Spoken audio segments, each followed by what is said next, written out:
Hola a todos y todas, bienvenidos y bienvenidas una semana más aquí a la Arboleda de Caldeo, un día más.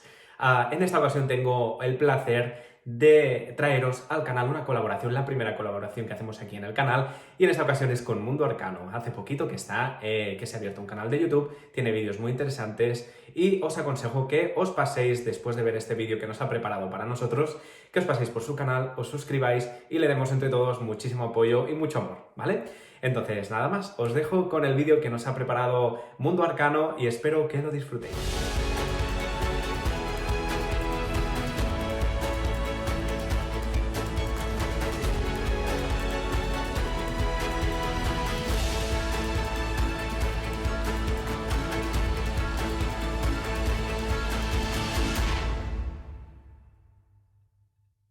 Buenos días a todos, soy Arcano del canal Mundo Arcano. Primeramente Caldeo, muchas gracias por esta colaboración.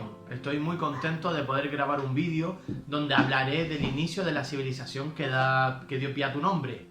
La historia que os traigo es una historia posterior a la historia del Gran Gilgamesh.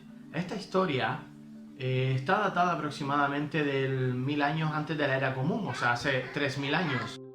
Los caldeos era una tribu, bueno, se llamaba Caldea la tribu, que se asentaron en la Mesopotamia meridional. Actualmente todavía no se sabe de dónde salieron esa tribu. Lo que por un principio se pensó que esa tribu estaba relacionada con los arameos, primos de los arameos o familiares de los arameos, por la similitud del idioma. Posteriormente se dieron cuenta de que no tenía ninguna similitud de sangre con los arameos. Entonces, vamos a ir para centrarnos un poco. Mesopotamia era como se le llamaba al país y su capital era Babilonia. Pero durante muchos miles de años esa zona fue en creciente guerra, siempre había batallas en las tribus que habían en esa zona. Se podía deducir, se podía ver que en ese tiempo el norte de Babilonia estaba invadido o estaba gobernado por los asirios. Un pueblo que se asentó hacía un par de cientos de años. Bueno, en el sur estaban los caldeos. Por el lado del este teníamos el imperio elamita. Más allá de los elamitas estaban los medos. Por el oeste nos estábamos encontrando a los arameos, con la ciudad de Damasco, Jerusalén, y teníamos más allá a los egipcios, pasando esa zona. Los caldeos y los asirios estaban en continua guerra, siempre estaban peleándose, y aquí es donde vamos a destacar la figura de un general muy importante caldeo llamado Nabopolassar. Este general no se sabe dónde vino, incluso está lo que se llama el cilindro de Nabopolassar, que él se llamaba a sí mismo el hijo de nadie. Nadie sabe dónde vino, pero todo el mundo sabía que a cada guerra que él iba, él ganaba. Entonces, aparte de que su nacimiento siempre fue un misterio, era diestro en el combate, era diestro en la estrategia de guerra, y se ganó una gran fama, una fama de fiero. Nabopolassar había nacido en el año 658 antes de la Era Común, o como algunos lo llaman, antes de Cristo. Y en el año 627 ya había sido un notable general muy famoso y muy influyente en los círculos cercanos del rey de Caldeo. En el año 627, sorprendentemente, muere de muerte natural el rey de los asirios, Asurbanipal. Y también en ese mismo año murió el rey de los caldeos, Kundalano. Quedó un vacío de poder porque Kundalano no tenía hijos, entonces no había un heredero claro. Momento perfecto para hacerse con el poder. Y así lo aprovechó Nabopolassar. Luchó y en un año se coronó rey de Caldea.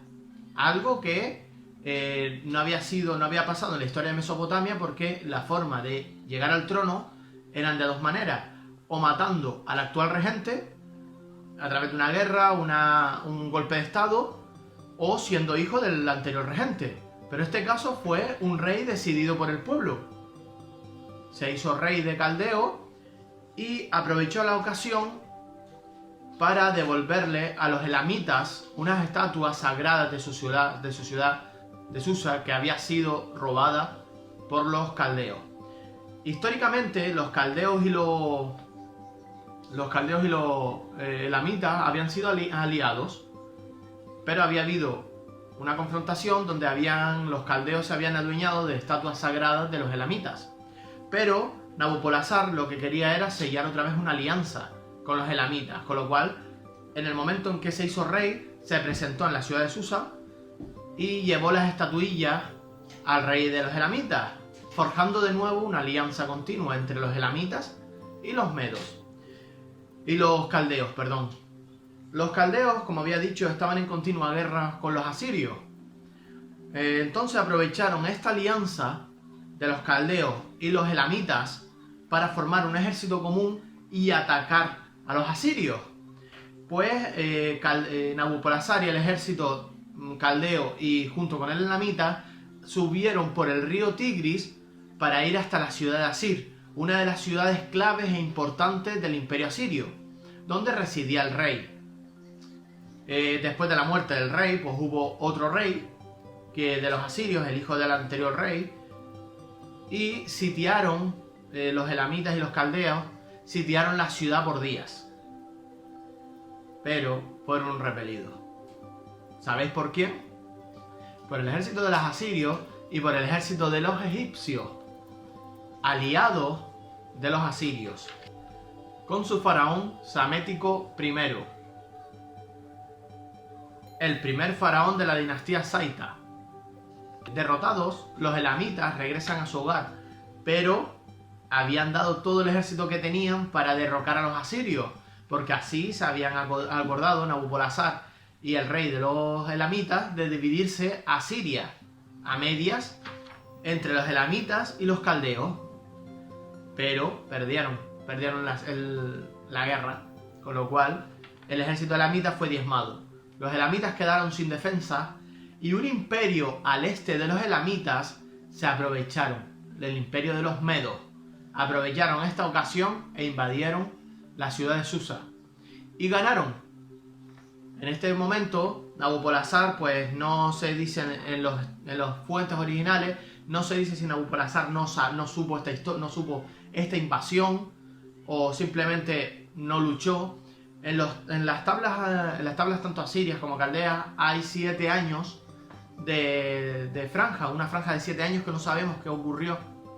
Se sabe que después Nabopolassar, los medos ya habían sido instalados en Susa, los elamitas exterminados y los medos reinaban en esa zona, justo en la frontera con Caldea, pero parece ser que no había ninguna guerra entre ellos dos.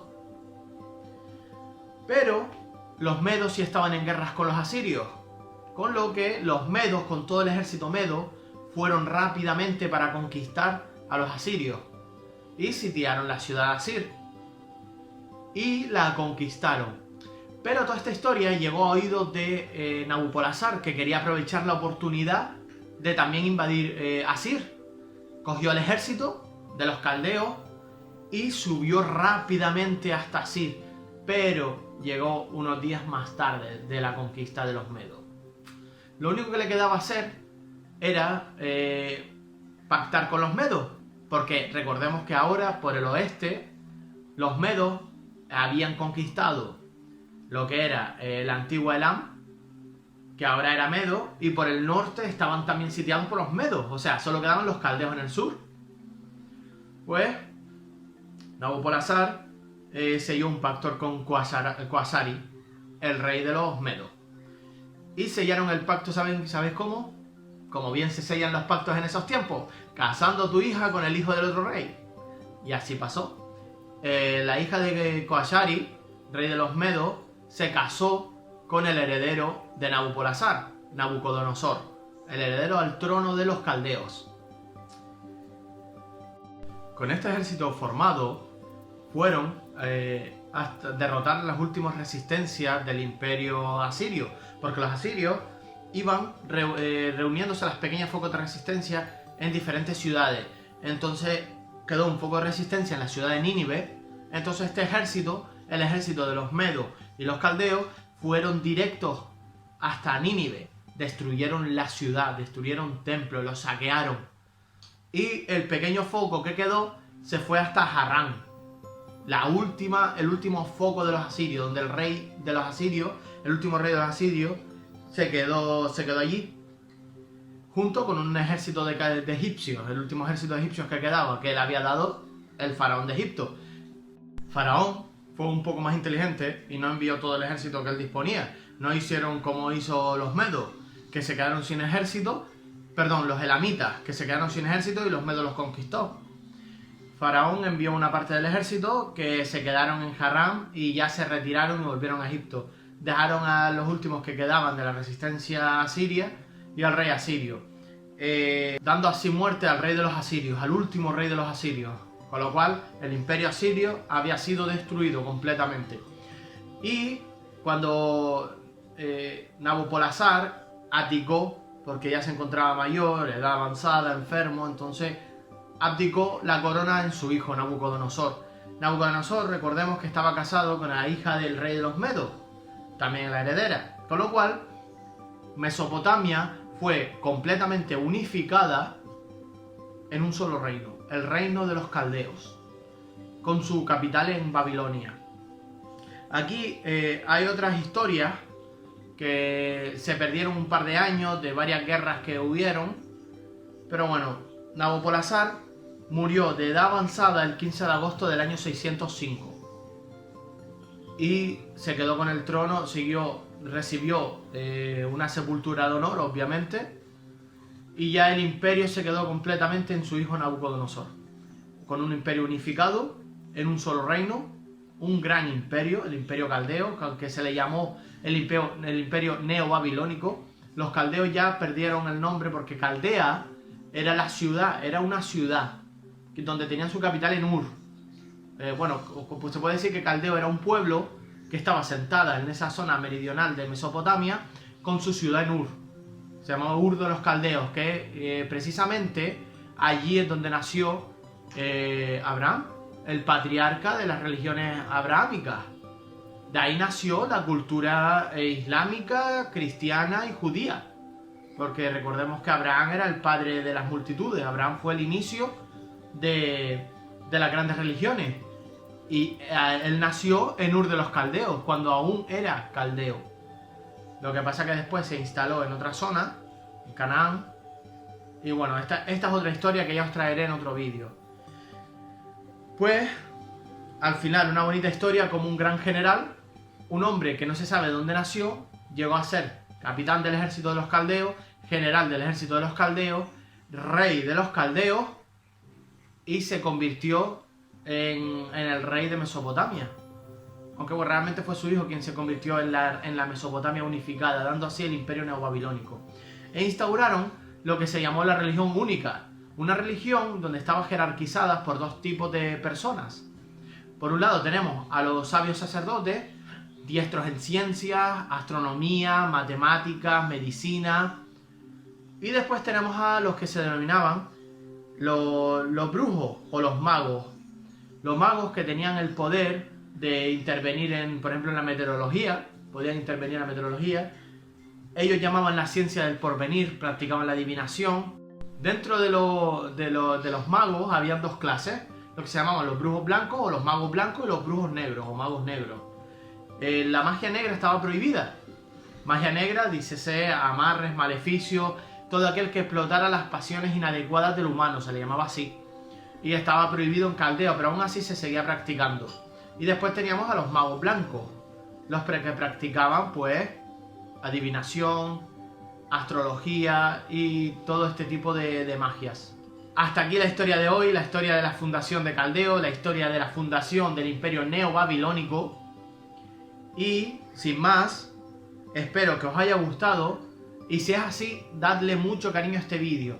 Quiero aprovechar para agradecer a Caldeo por esta oportunidad de colaboración. Un beso muy grande a todos y cuidaos.